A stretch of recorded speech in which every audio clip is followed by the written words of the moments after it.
Lu Stout joining me from Hong Kong. So who are police after and why? This is clearly meant to send a message.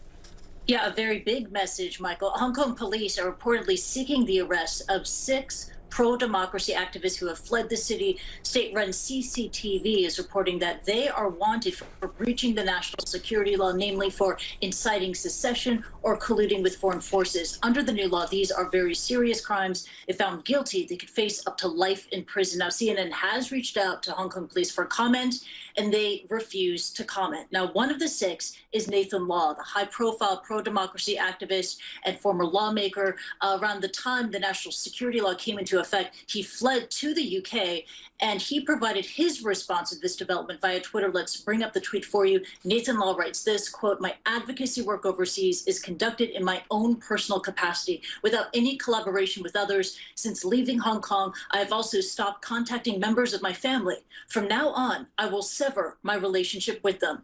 Also wanted Samuel Chu, a Hong Kong activist who is now residing in the US. On Twitter, he tweets this, quote, "Today I woke up to media reports that I am a wanted fugitive. My alleged crimes, inciting secession and colluding with foreign powers under Hong Kong's national security law. Except I am an American citizen and have been for 25 years, unquote.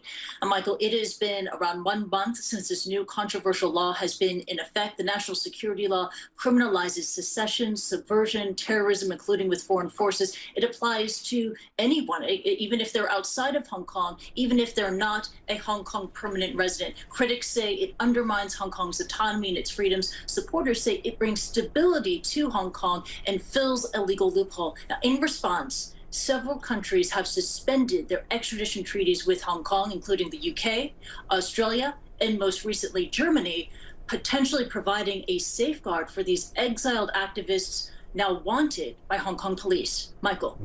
Yeah, amazing how things have changed recently. And of course, this comes after Hong Kong's legislative elections. They were scheduled for September. They've been delayed by a year. How does it all tie in? How significant is that?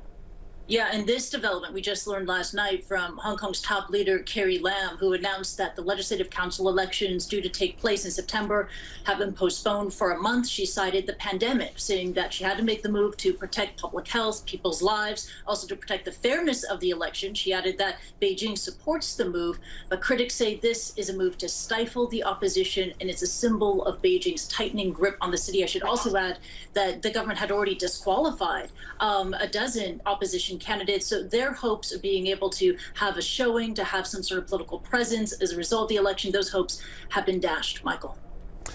Good to have you there on the spot for us. Kristie Lu Stout in Hong Kong. Thanks, Kristie.